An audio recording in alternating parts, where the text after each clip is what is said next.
What's up, y'all? Thank you for tuning in to the Culture Debrief, where we break down the latest drama in Black culture. Because let's be real, if we don't talk about it, who will? And today's story is so unhinged, I had to triple check to make sure it wasn't satire. Before we even get started, just a heads up, YouTube tends to flag certain words. So instead of saying things like school or mass pew-pewings, I'll be using terms like crash outs or pew-pew words, pew-pew wings. Like, hopefully you catch my drift. So we're talking about 3 school crash outs. Yes, 3. All with completely different crash outs, motives, and vibes, but somehow the media took them, threw them in the same mass crash out pot, stirred twice, and served you a plate of confusion and selective outrage. So let's break down the chaos. So first we have is Phoenix Ikner, the white FSU crash out with a Nazi starter kit. Next is Tracy Haynes, the black high school crash out with beef. And the one I genuinely can't believe exists, Solomon Henderson, a black school crash out who was also a white supremacist. You heard me right. A black white supremacist, because we apparently doing side quests in the apocalypse now. I don't know. So let's get started. On April 15, 2025, 20-year-old Phoenix Ikner walked into Florida State University Student Union and opened fire, unaliving 2 people and injuring 6. Now, Ikner, he wasn't just any crash out. He was a crash out with connections. His stepmom was a former sheriff's deputy. The gun, her old service weapon. So while you were still waiting for your Amazon package, this man had a law enforcement issued pistol and a whole network that saw the red flags and said, let's just hope he calms down. This morning, after an active shooting rampage rocked the campus of Florida State University, new details about the suspect's movements. The carnage began between 11:56 and 11:57 a.m. when police say Phoenix Ikner fired the first shot. Authorities say he walked in and out of buildings and green spaces, firing a handgun. At noon, police say the suspect was shot by responding officers and taken into custody. The suspect continues to receive treatment at one of our local hospitals. He will face the charges up to and including first-degree murder. 2 people died, including Tiru Chaba, a husband and father, and Robert Morales. His brother writing, quote, he loved his job at FSU and his beautiful wife and daughter. 6 other people were injured. Grad student Madison Askins was hit by a bullet that still lodged in her back. So let's talk about these red flags, actually. He was kicked out of a political group for spewing white supremacist conspiracies. His own grandmother called his parents rotten bastards and basically said this was inevitable. But still, no watch list, no wellness check, and no accountability. Just vibes and white nationalism. One of the people on campus during the FSU pew-pewing had also survived the 2018 Parkland massacre. So let me say that again for the people in the back. That person has survived 2 school pew-pewings in the same state in the same lifetime. But go ahead and tell me again how this country doesn't have a problem. Stephanie, good morning to you. I'm so sorry this has happened to you again. I'm so glad that you can join us for this conversation, as difficult as it is. I would imagine, Stephanie, that you never thought that this could happen to you again. Yeah, I mean, I never thought it would happen to me for the first time. And here we are, and unfortunately, this is America for you. And that's what I keep saying, too. When will we ever get this lesson? Can you tell us where you were and what you heard when you knew that you were in trouble, that this was a terrible situation? Yeah, so these actually were the doors that I came out of yesterday. I was in the bowling alley. I am one of the bowling instructors on campus as a 1-credit course that students can opt to take.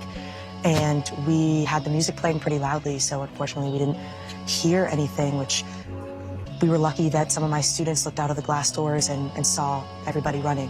And I didn't see that, so I'd asked them what was going on. And when they said that everyone ran, I came out from behind the desk and I looked and I saw crickets and I saw belongings left behind. And unfortunately, due to my previous experience, I knew what that meant. And before I knew exactly what was going on, I just started to direct everybody into the back room to safety until I got further information. But I had a feeling that it was an active shooter situation before I even heard. And remember the Parkland crash out, Nicholas Cruz? Well, he also had a love affair with white supremacist ideology. He too was in hate forums, and he too proudly wore his trauma as a personality. At this point, it's copy and paste terrorism. But when it's white people, we call it a mental health or gun control issue, depending on which political mouthpiece gets to say. Then you have Tracy Haynes, 17-year-old. On April 12, 2025, he opened fire at Wilmer-Hutchins HS in Dallas, injuring 5 students. Now, Tracy, he was wrong. Let's be clear. He posted a video literally saying something in the form of, I had beef with specific people. This ain't random. I just had enough. Told me he was gonna kill me. All these told me they was gonna kill me. Look what happened. Tonight, police are investigating this video of the accused Wilmer-Hutchins shooter, Tracy Haynes. WFA sources say was filmed shortly after gunshots wounded 4 of his classmates.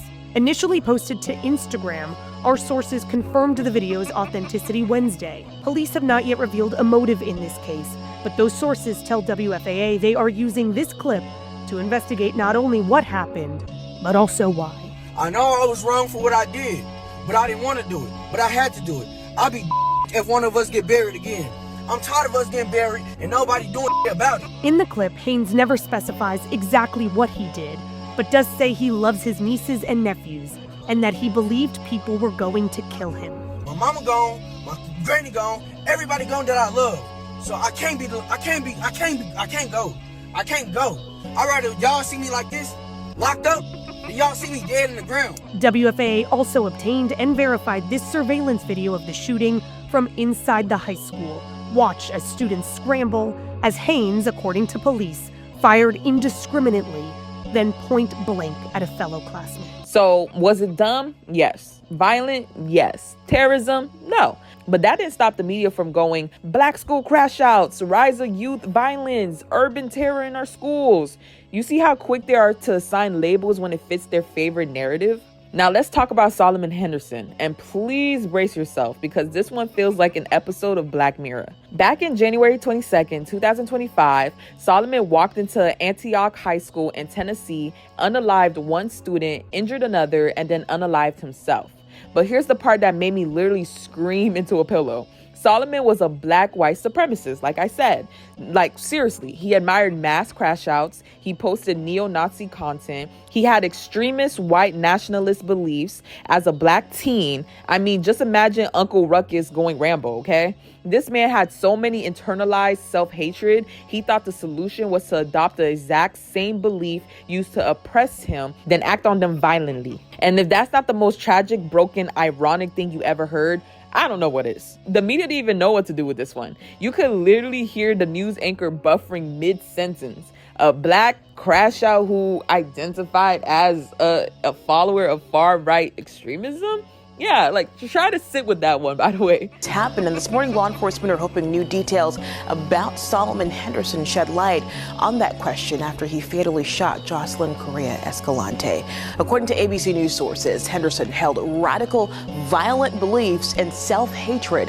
ABC News also discovered the same online boards that Henderson was a part of publicly identified him as the school shooter before it was confirmed by authorities. ABC News also reporting potential contact Henderson had with another school shooter and a 51-page document that expressed white supremacist beliefs. Metro Police confirmed Henderson posted photos on social media prior to entering the cafeteria. Within 17 seconds, he fired 10 shots from a 9mm pistol. Investigators also discovered 2 documents that they believe were written by Henderson, one more than 280 pages long. The FBI says Henderson was heavily influenced by what they call harmful material online. Now, here's where things get disgustingly convenient, because all 4 of these stories, Phoenix, Nicholas, Tracy, and Solomon, gets flattened into the same headline, another school pew-pewing. Like they're all one-size-fit-all trauma bombs. Like they all came from the same reason, same mindset, same root. But let's break it down. Phoenix, openly radical white supremacist. Nicholas, also openly radical white supremacist. Tracy, a teenager with a personal vendetta. Solomon, a literal Black neo-Nazi with a God complex and also an openly radical white supremacist. These 4 are not the same people. However, only one of them is not committing the same crime. And the media loves to act like they are because nuance. Nuance just doesn't sell. So now you might be asking, why would they want to confuse us like that? I mean, we all know that the majority of mass crash out victims are white, which only makes it easier to pretend the mass pew-pewings have absolutely nothing to do with white supremacy. But here's the truth. Crash outs like Phoenix Ikner, Nicholas Cruz don't target white people because they reject whiteness. Certainly not Solomon Henderson, by the way. He drinks a white man's bathwater to get to his daughter. But no, they target white people whom they feel like don't align with their extremism. They're attacking what they see as softness, liberalism, and betrayal of the racial order. It's interracial terrorism, and too bad for the victims because it all gets covered up on purpose. So here's the part that actually matters. People died. Students died. Parents lost their kids. Communities are traumatized again.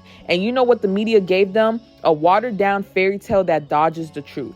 Because if we actually talk about white supremacy chokehold on young minds, how law enforcement protects certain pew-pewers, how radicalization looks in every race now, we'll have to do something. And America hates doing things. So instead, we just call it another tragedy. We send our thoughts and prayers and then wait for the next one. Because as long as we keep lying about who these crash outs really are and why they're really doing it, there will always be another victim.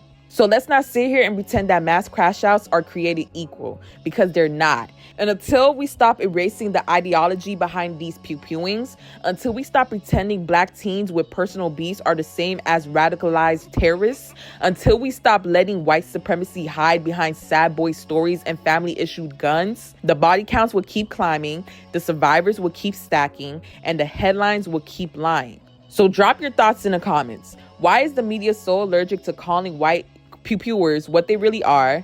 How do you feel about the Solomon Henderson situation? And how long are we going to keep calling this senseless violence when the motives are screaming in our face? And don't forget to like, comment, and subscribe for more breakdowns that tells the real story. Because when they don't want to name the truth, you already know we will. So remember, stay black, stay beautiful, and I love you.